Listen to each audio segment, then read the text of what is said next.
네, 안녕하세요. 반갑습니다. 일상 속 IT를 전해드리는 시간입니다. 오늘 이야기는 오늘도 인물에 대한 이야기를 좀 가지고 왔습니다. 요새 인물 중에 굉장히 또라이기가 있는 사람들이 많죠. 그 중에서 원조격인 분을 준비를 했어요. 두 명인데 먼저 한 명을 이야기 드리고서 다음번엔 다른 분도 이야기를 드릴 겁니다. 바로 테슬라의 CEO 앨런 머스크입니다. 자, 앨런 머스크는 여러분들 아시는 대로 굉장히 다양한 일을 하는 분으로 유명하죠. 특히 얼마 전에 끝났었던 어벤져스의 주인공 격인 아이언맨 토니 스타크, 로버트 다우니 주니어한테 영감을 준 걸로 유명하기도 합니다. 그래서 아이언맨의 모델이다라는 얘기도 나오긴 하는데 그건 아니에요. 그건 아니고 그 로버트 다우니 주니어가 역을 제안받고 나서 어떤 사람이 어울릴까, 어떤 스타일일까 연구하기 위해서 찾아갔었다라고 이야기를 하죠. 그래서 이야기를 해봤는데 그 열정적인 것들, 한시도 쉬지 않고 열정을 불태우는 모습을 보고서 많이 감동을 받았었다라고 합니다. 그래서인지 아이언맨 2에서는 잠깐 깜짝 카메오로 출연을 하기도 하죠. 자, 요새 또라이 소리를 듣는 이유 중에 하나가 상상력의 풍부하기 때문입니다. 이분 같은 경우에 굉장히 상상력을 가지고 있고 그 상상력을 바탕으로 해서 모든 것들을 현실로 이뤄내는데 탁월하죠. 예를 들면 이런 거예요. 여러분들이 서울에서 그러니까 지방에서요, 아니다, 경기도권에서 강남까지 운전해서 오게 되면은요, 출퇴근 시간에 항상 막힙니다. 그 막힐 때 그런 생각을 하잖아요. 차라리 차 두고 올 걸, 대중교통을 탈 걸, 그 생각을 하게 되는데 우리는 보통 그런 생각만 합니다. 근데 앨런 머스크 같은 경우 어떤 생각을 하냐면요, 너무 막히는데 이런 경우엔 차라리 지하에 터널이 있어갖고 한 번에 가면 어떨까라고 상상을 해요. 상상을 하고 나서 실제로 그 회사를 만들어버리죠. 그런 사람입니다. 그래서 지금 가장 많이 주목받고 있는 사람 중에 한 명이죠. 스티브 잡스가 돌아가신 이후에 새로운 혁신가가 누가 있을까라는 얘기를 할 때 다이슨도 마찬가지고요, 소프트뱅크의 손정희도 마찬가지고요, 앨런 머스크, 제프 베조스, 굉장한 사람들이 물망에 오르지만 그 중에 가장 많은 혁신을 하고 있는 것 중에 하나, 기대를 모으고 있는 사람 중에 한 명이 바로 테슬라죠. 테슬라 이야기 좀 더 드리고요, 앨런 머스크가 누구인지 좀 이야기를 드릴게요. 자, 앨런 머스크는요, 로버트 다우니 주니어한테 영감을 줬을 뿐만 아니라 얼마 전에 끝났었던 드라마 아람브라 궁전의 추억이 있었죠. AR을 다뤘던 소재였었는데 거기에서의 주인공이 현빈한테도 영감을 줬다라고 합니다. 현빈이 영감을 받은 건 아니고 작가분께서 앨런 머스크였다면 이렇겠다 라는 식으로 해서 설정을 좀 했다라고 하죠. 이 앨런 머스크 나이는 71년생입니다. 젊고요. 그래서 아직도 더 많은 혁신을 할 수 있을 만큼의 시간이 남아 있어서 더 좋은 것 같아요. 이분의 태어난 것들을 보게 되면은 우선은 굉장히 잘 태어났어요. 잘 태어났다라는 것 자체가, 출신 자체가 나쁘진 않고 좋습니다. 남아프리카 공화국에서 태어났고요. 그쪽에 계시는 동안에도 상류층에 해당했었던 것 같습니다. 물론 이제 어릴 때에는 집단 따돌림을 당했다라는 얘기도 있기는 합니다. 그래서 그게 트라우마가 돼서 요즘에도 계속 언급이 되긴 합니다만 그럼에도 불구하고 출신 자체는 나쁘지 않고 약간 부자였다, 그렇게 봐도 될 것 같네요. 자, 이분께서는 항상 하고 싶었던 것 중에 하나가 도전과 열정이었던 것 같습니다. 그러다 보니까 우선 먼저 이야기하면 게임 광이기도 한데 12살에 어떤 일을 벌이냐면요, 12살에 본인이 직접 만든 소스 코드가 있는데 이 소스 코드가 실제로 게임 잡지에 올라가기도 합니다. 그러니까 또 이슈가 됐죠. 게임 잡지에 올라가서 첫 번째, 이 게임이 지금도 여러분들이 소스 코드를 검색해 보시게 되면은 직접 해볼 수가 있어요. 이 구글이었던가 거기 계시는 분이 실제 플레이를 할 수 있도록 다시 만들어서 올렸는데 재미있지는 않습니다. 자, 이분 좀 보게 되면은요, 이제 캐나다로 먼저 넘어가고 난 다음에 미국으로 건너옵니다. 그리고서 이제 창업을 시작하는데 어떤 걸 만드냐면 23살의 나이에 집트 코퍼레이션이라는 걸 만들어요. 이걸 만들었는데 이건 지역 정보 사이트에 가깝습니다. 그러니까 지역에 뭐가 있다, 음식점이 있다, 맛집이 있다, 그 어떤 회사가 있다, 그런 정보를 가지고서는 이거를 팔았던 거죠. 이걸 누가 사가느냐? 컴팩이 사갑니다. 컴팩에서 3억 700만 달러에 이걸 사갑니다. 이게 시작이었고요. 그래서 이제 28살 정도가 됐을 때는요, 이미 100만 장자가 된 겁니다.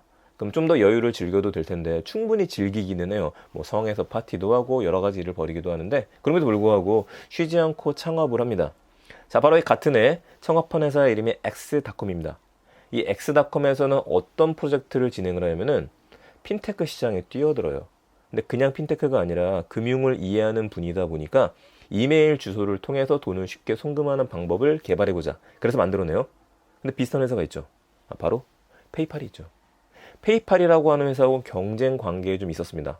근데 나중에는 서로 인수를 하게 되면서 이름은 페이팔로 정해졌고, 바로 이 페이팔이 2002년에 이베이에서 인수를 하게 되죠. 그 금액이 15억 달러입니다. 물론 이 스토리를 조금 보게 되면은 페이팔 마피아라고 할 정도로 페이팔에 관련되신 분들이 굉장히 많이 나와져 있고, 마치 스티브 잡스가 회사에서 쫓겨났던 것처럼 앨런 머스크도 쫓겨나는 일이 벌어지기도 했었죠. 이사 회사의 강등이 되기도 했었어요. 여러 가지 일이 있긴 했었습니다만 어쨌든 다시 또 이 돈을 통해서 부자가 됩니다. 자, 그러면 이 돈을 또 어디에 쓰느냐?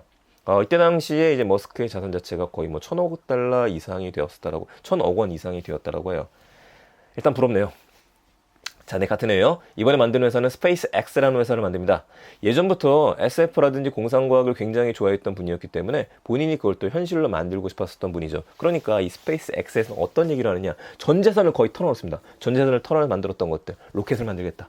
그냥 로켓을 만드는 게 아니고요. 초반에 이분이 심취해서 빠져들었던 이야기 중에 하나가 화성에 식물을 재배하는 농장을 만들어 놓고 나서 그거를 생중계할 수 있는 프로젝트들, 그런 것들에 뛰어들고 싶었던 겁니다. 근데 조금 더 현실적으로 돌아와서, 좀 더 정확하게는 러시아에서 로켓을 사는 일이 있었었는데 금액이 맞지 않아서 실패하는 일이 벌어져요. 근데 역시 또 비범한 거죠. 여러 가지 생각을 한번 해보지만 본인이 이제 로켓을 사는 것보다 만드는 게 낫겠다 라는 생각을 하면서 스페이스X에서 로켓을 실제 만들기 시작하는 겁니다. 그래서 정부가 아닌 개인 사업자가 로켓을 쏘아 올린 거의 최초의 사례로 남게 됩니다.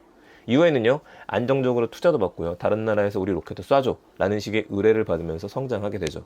근데 정말 대단한 거는 이 스페이스 X에서 어떤 거라느냐, 재활용 로켓에 대한 아이디어를 내놓습니다. 생각해보세요. 로켓이 하늘로 나르게 되면 상단부만 남고 나머지 부분에 대해서는 버려집니다. 이게 좀 낭비다. 이거를 만약에 더 활용할 수 있으면 어떻게 될까? 라는 생각을 하면서 만들어낸 게 로켓 재활용이에요. 근데 영상을 보시게 되면 로켓이 하늘로 날았다가 다시 내려옵니다. 마치 거꾸로 영화를 돌린 것처럼, 리와인드 된 것처럼 말도 안 되게 내려오죠. 자, 이런 아이디어를 성공시키면서 정말 테슬라가 만들어내는 것들은 뭔가 신기한, 죄송합니다, 또 테슬라라고 하네요. 앨런 머스크가 만들어내는 것들은 뭔가 신기한 일들이 많다라는 인상을 주게 되죠. 자, 그렇다면은요, 2015년에 이게 현실로 됐어요. 그 2016년에는 뭘 선언하냐면 인류를 화성으로 보내겠다라는 화성 식민지 프로젝트라고 하는 것들을 이야기를 하게 됩니다. 물론 테슬라도 연관이 됩니다. 테슬라 역시도 직접 만든 회사는 아니에요. 자금을 투자를 했고 나중에 이제 CEO가 된 건데, 2014년에 테슬라의 특허를 모두 공개해서 이슈가 되기도 했었죠. 특히 프레젠테이션 워낙에 잘하다 보니까 이 테슬라에서 만든 전기차, 정말 아름다운 전기차들을 보여주게 되면서 사람들한테 관심을 끌어오기도 했습니다. 물론 모델 3를 저가에 내놓으면서 그때 계약금을 받았던 것에 대비해서 굉장히 늦게 인도가 되는 점은 있었어요. 근데 얼마 전에 2분기 실적이 발표된 걸 보게 되면요, 굉장히 많은 생산량을 맞췄기 때문에 테슬라의 앞날이 발달한 이야기를 듣고 있죠. 마지막으로요, 2006년에는 솔라시티라는 걸 설립을 해서 태양 에너지 사업에 뛰어들었고요. 하나 더 있네요. 하이퍼루프라고 하는 이름의 샌프란시스코에서 로스앤젤레스를 30분 만에 갈 수 있는 새로운 이동 방식을 고안해냅니다. 이게 뭐랑 똑같냐면요, 그 진공관이에요. 진공관에 그 예전의 영화를 보게 되면은 허드서커 데이라든지 그런 영화를 봤었을 때 진공관에 종이를 갖다가 놓게 되면요, 굉장히 빠른 속도로 퍼져나가는 걸 볼 수 있습니다. 진공이니까요. 아니, 여러분들이 빨대에다가 종이를 뭉쳐놓고 난 다음에 휴지 조각을요 후 하고 불면 날아가죠. 그런 거 생각하시면 돼요. 진공 단계에 있을 때에는 굉장히 빠른 속도로 갈 수 있다. 마찰이 없기 때문에. 여기에서 시작한 게 하이퍼루프라는 프로젝트입니다. 이걸 사용하면은 샌프란시스코에 로스앤젤레스까지 30분 만에 갈 수 있어요. 거의 성공 단계에 있고요. 이게 완성이 되면 서울에서 부산까지는 20분밖에 안 걸린 겁니다. 물론 그 가는 동안에는 아무것도 없어야겠죠.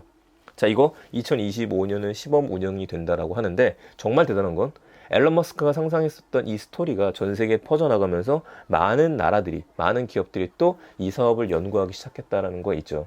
하이퍼랩 프로젝트 또 될 것 같아요. 아까 서두에 말씀드렸었던 땅을 뚫는 거는요, 지하 터널을 뚫는 거는 이건 보링 컴퍼니라고 합니다. 이런 끊이지 않는 열정과 도전이 있다 보니까 바로 앨런 머스크는 시대에서 제일 많이 주목할 만한 사람 중에 한 명이 되어져 가는 것 같습니다. 물론 기행도 많이 합니다. 마리아나를 피우기도 하고요. 생방송 중에 안 해봤다라고 했었어요. 그때는요. 그러기도 하고, 만우절에는 장난이 좀 과했었죠. 본인이 이제 망했어요 라고 하면서 테슬라에 기대어 있는 것들을 올리면서 주가가 떨어지기도 하고요. 한마디를 할 때마다 주가가 출렁거리기는 합니다.